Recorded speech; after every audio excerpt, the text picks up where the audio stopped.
So Jody, tell us a little bit about how long you've been roping and what drew you into this sport. Well, I've probably been roping about 8 years.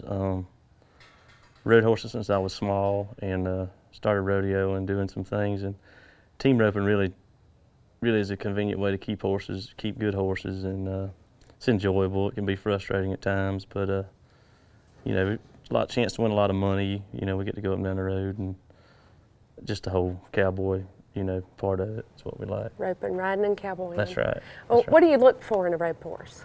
We look for a horse that can really stop. You really use his back end. Has a lot of speed, and he's really got to have a good mind.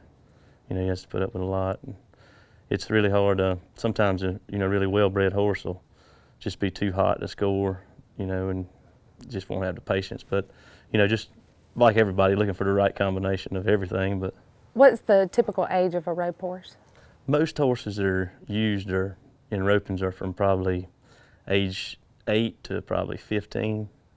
I prefer riding a little younger horse. You know, you have a market to sell it if you use a 4 or 5 year old. So you've started yours like at 3 or 4? Right, That's 3 or what you 4. were riding today? Right, yeah, today on roping the sled I was riding a 3-year-old, and you know, 3 to 4 you can start putting some pressure on them roping live cows. The sled, that's the Helomatic. Yes, the Helomatic, the practice cow. Mm-hmm, practice cow, Gotcha. yep. What's the typical age of the roper?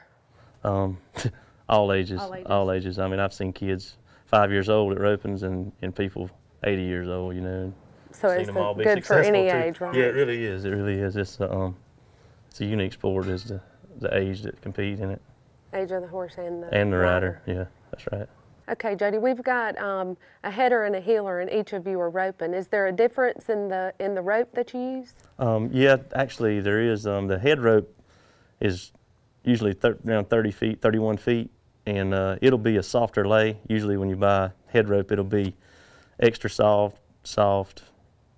And heel rope is 35 feet, and it's a much stiffer lay.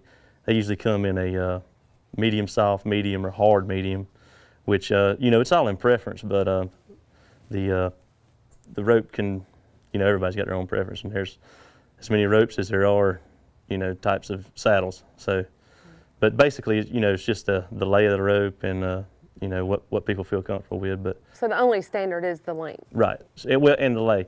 You know, you won't use a stiff rope to head because it, you know, doesn't have the action to come around the horns. You'll use a stiffer rope to heel. It'll hold the trap, you know, allow it to stay open, catch feet better. And the softer rope will be, you know, more of a head rope.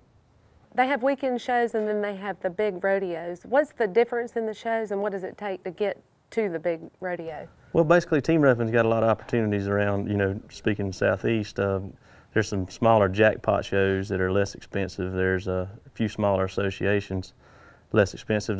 They're not, you know, you don't have to pre-qualify. Anybody can pretty much come and rope.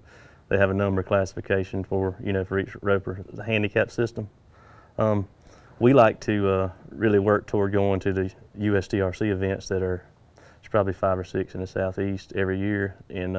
And going to those, when you win shootouts to Oklahoma City to the finals. And the pay is really outstanding in Oklahoma City. For instance, to win I was out there this past October, and to win the 10-point roping, it paid $100,000. You know, so that's $50,000 a man split. So, you know, it could be really lucrative.